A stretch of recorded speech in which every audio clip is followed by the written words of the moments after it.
안녕하세요. 사이펜사들입니다. 오늘의 방송 바로 시작하겠습니다.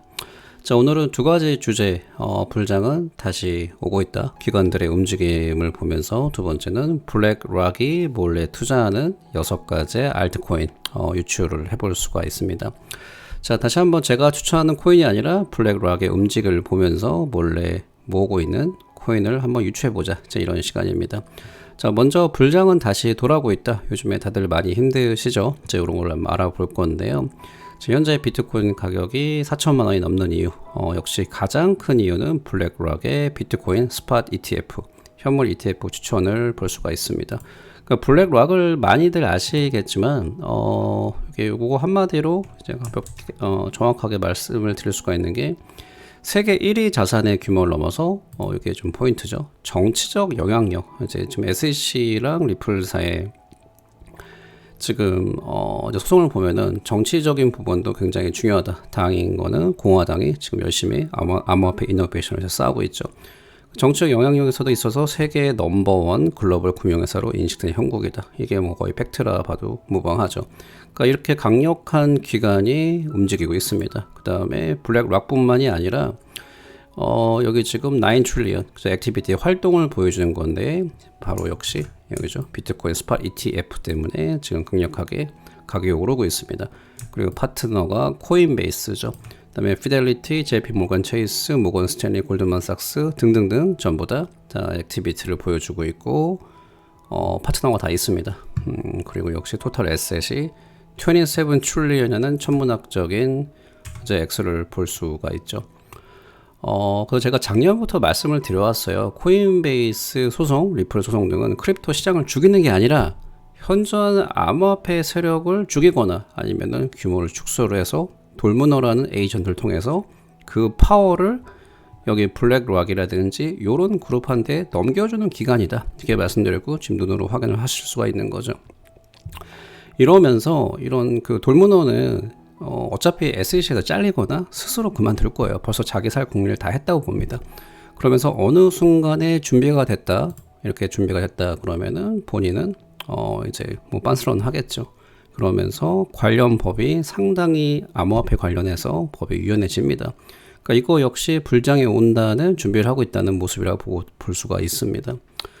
자, 그리고 다시 한번 가격을 제가 말씀드리면은 이제 4천만 원이잖아요. 이제 가격이 많이 올라오긴 했는데 지금은 여기 객관적으로 보면은 세력이에요. 올해 현물 ETF가 된다면은 아마 올해 9월 정도, 한 3개월 정도 안에 되지 않을까 싶은데 지금 내러티브 때문에 가격이 상승했는데 현물 ETF가 되는 순간 아니면 그 전에라도 저는 가격이 하락할 확률이 높다고 봅니다. 그러니까 어떤 분들은 요즘에 제가 하락한다니까 오해를 하시는데 저는 상관이 없습니다. 저는 70% 롱통을 하고 30% 스윙 트레이드를 하기 때문에 죄송합니다. 올라도 좋고 떨어져도 상관이 없어요. 뭐 저는 이제 그렇게 그래서 저는 이제 조금이라도 도움이 되라 이제 주관적인 말씀하는데 이제 그런 거 참고하시면 좋겠습니다. 여기 보시면은 이게 더 여기 보이시죠? 돌문어 친구들 엘레저스 워렌 FTX 나오자마자 사건 나오자마자 굉장히 이제 준비했듯이 본인도 이해를 못하는 거 막 읽었죠. 뭐 위험하다 그렇게 하고 JP 모건 역시 뭐 비트코인 하면 안 된다 이렇게 얘기를 했었고 힐러리 클린턴 같은 경우에 대놓고 얘기를 했었죠.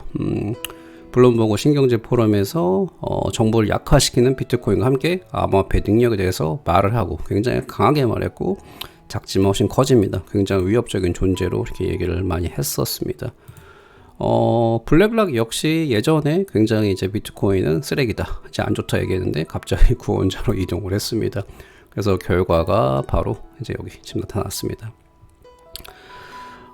이 정도면 불장은 다시 오고 기관들이 준비를 해왔다. 이제 인지를 많이 하실 거라고 보고요. 근데 중요한 건 어퍼튜니티 코스트, 기회 비용입니다. 그러니까 예를 들어서 비트코인이 4천만 원인데 저는 개인적으로 굉장히 보수적으로 1억 이상 간다고 보고 2억도 가능하지 않을까 싶은데 따지고 보면은 그게 5배 정도 되는 거죠. 이제 이더리움도 많이 오를 거라고 봐요. 뭐 쇼텀을 볼 때는 전 떨어진다고 보는데 이게 사실은 비트코인이나 이제 이더리움이 성이 안 차는 거죠. 왜냐하면 이제 알트코인들이 뭐 오르면 뭐 쉽게 막 10배, 20배, 심지어 100배. 저는 뭐 제가 경험도 해봤고 직접 제 눈으로 봤고 이제 여러 가지를 경험해봤기 때문에 뭐 손해도 많이 본 적도 있고 생각보다 너무 올라가는데 그 전에 뺀 경우도 있고, 그러니까 여러 가지 맛을 다 봤다. 제가 뭐 잘하는 거 절대 아닙니다. 뭐 그렇다고 제가 뭐 억만장자는 아니니까. 자, 여러분도 그런 경험을 하기 위해서 알트코인에 많이 투자를 한다. 저는 이제 그렇게 생각을 하는데, 지금 많은 분들이 아직도 알트들의 관심이 많은 게 비트코인, 방금 말씀드린 것처럼 5배. 물론 이제 더 떨어진 다음에 오르면, 그러니까 저번 하락장에서 최하락이 350만 원이었는데 뭐 8천만 원이 갔으니까. 근데 그 바닥이랑 정말 최저점, 그 정상에서 그 탑에서 파는 분은 거의 없다고 보셔야 돼요. 그렇기 때문에 역시 그 이성적으로 생각했을 때 뭐 비이성적일 수도 있지만 그 보는 스탠스에마다 틀린데, 비트코인보다는 그래도 알트들이 훨씬 더 매력적인 건 맞습니다. 그렇죠? 그렇게 해야지만 다음 물장에서 수익 극대화시키는 거죠. 제가 이런 것 때문에 제가 오늘 이런 영상을 찍게 됐는데요.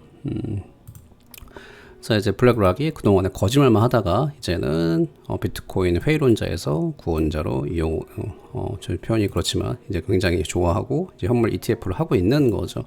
그 지금 정리를 해보자면, 중간 정리를 해보면은 6월 5일에 SEC가 바이낸스를 소송을 했고, 코인베이스 소송했고, 비트코인 2만 5천 다 떨어졌는데, 갑자기 열흘 뒤에 블랙락이 스팟 비트코인 ETF를 신청을 했고, 피델리티도 지금 스팟 ETF를 준비를 하고 있고, 그 다음에 스타델, 피델리티, 슈왑이 런칭을 하고, 익스체인지, 그 EDXM 얘기하는 거죠. 이러면서 근데 제롬 파월 얘기는 그냥 지나가면서 얘기한 건데 조금 억지로 껴놓은 것 같아요. 제가 말하다 보니까. 근데 뭐 이게 저는 그렇게 생각을 합니다. 근데 그걸 좀 억지로 껴놓은 것 같고, 그 다음에 SEC가 레버리지 비트코인 퓨처 ETF를 승인을 했죠. 그러면서 비트코인 31,000달러까지 갔다. 이게 우연이라고 생각하시는 분은 좀 순진하시다고 저는 이렇게 생각을 합니다. 다 오케스트라가 된 거예요. 자, 이렇게 참고를 하시고요. 잠시만요.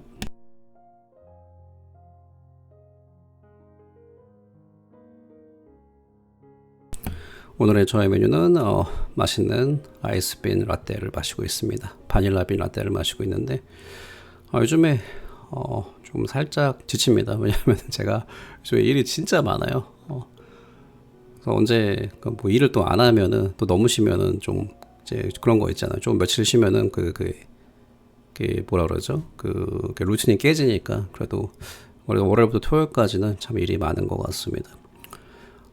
자, 이제 오늘 이제 어떻게 보면 메인 주제인데, 블랙락이 몰래 투자할 가능성입니다. 제가 투자하는 코인이 아니라 다시 한번 레리 핑크 인터뷰를 보면서 1시간짜리 인터뷰가 있는데 제가 예전에 봤었고, 그래서 다음에 무슨 코인이 큰 상승을 할까, EDXM에 추가될 가능성이 있는지 유추를 해보는 겁니다.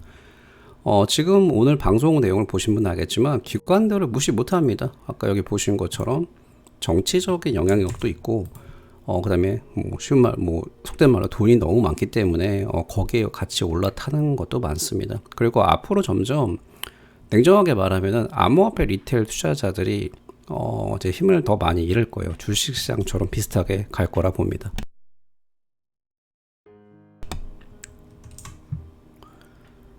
자, 그래서 여기 내용들을 쭉 보면 여기서도 이제 블랙락 CEO가 이제 FTX 스캔들을 얘기하면서 여러 가지 그 1시간짜리 인터뷰가 있는데 그거를 제가 좀 집중적으로 말씀드릴게요. 그래서 그 인터뷰에서 나온 내용들이 알트에 대해서 얘기를 했는데, 많은 알트들이 실패할 것이다 얘기를 했는데, 이제 핵심적인 얘기가 있습니다. 이게 중요한데, 앞으로 살아남는 코인들은 디스트리뷰 레저, 분산원장, 디센트럴라이즈드, 탈중앙화, 그리고 퍼미션리스, 권한이 없다. 퍼미션리스는 대표적으로 비트코인, 이더리움이죠. 누구든지 오픈할 수 있는 탈중앙 코인들. 자, 이런 코인들이 혁명이 될 것이다 라고 얘기를 하고 있습니다. 여기 보시면 어제보다 코인 늘었습니다. 무슨 코인인지 모르겠는데, 이 코인들이 저는 뭐 당장 다음 불장, 저는 굉장히 보수적인 입장이기 때문에 그 리스크를 보는데, 아마 다음 불장까지는 다 이게 많이 살아남을 거라고 봐요. 이번 불장입니다. 죄송합니다. 몇 년 별로 안 남았죠. 근데 결국은 시간이 좀 지나면은 이제 많이 줄어들 거다 이렇게 생각을 하는데, 그 기간이 앞으로도 꽤 있지 않나, 이제 그런 생각이 요즘에 많이 들어요. 이제 그렇게 제 생각을 말씀드려봤고요. 이제 많은 코인들이 있는데 여기서 과연 코인 이제 기관들이 특히나 블랙락이 밀고 있는 코인이 뭔가 이게 생각하는데 인터뷰 그 1시간짜리를 보면은 여기서 중요하게 한 말이 뭐라고 나왔냐면은 다시 한번 탈중앙화 DeFi 프로토콜 오픈된 퍼미션리스 코인 그리고 디스트리뷰 레저 원장 기술입니다. 그래서 이게 다음에 크게 상승하는 알트코인 될 가능성이 높다고 봅니다. 왜? 기관들이 몰래 작업을 하는 코인들이기 때문이죠. 그 답은 나와 있습니다. 이렇게 코인들이 많이 있지만 결국은 지금은 정확하게 비트코인은 답이 나왔죠. 그다음에 두 번째로 이더리움입니다. 이더리움은 상당히 높은 확률로 두 번째 현물 ETF 신청할 것이다 라고 저는 보고 있습니다. 그 다음에 디파이에서 이더리움은 디파이 레이어 1에서 압도적인 1위니까요. 그 두 개는 지금 답이 나왔고요. 아까 말씀드린 디스트리뷰 레저 XRP는 여기 보시죠. 우리 애증의 코인 이제 XRP는 리플사의 핵심 기술이 뭐죠? XRP-L 분산 원장 기술입니다. 분산형 네트워크죠. 그러니까 지금 역시 문제는 소송이에요. 소송을 한 이유는 리플사가 지금 이제 아시는 분들은 이제 많이 인정을 하시겠지만 트레이드파이한테 그 세력들한테 양보를 너무 안 했어요. 그리고 너무 위협적이기 때문에 결국은 소송을 당한 거죠. 첫 번째로. 하지만 결국은 저는 합의를 한다고 봅니다. 왜? 첫 번째로 기술력이 뛰어나고 두 번째로 미국을 대표하는 블록체인 회사입니다.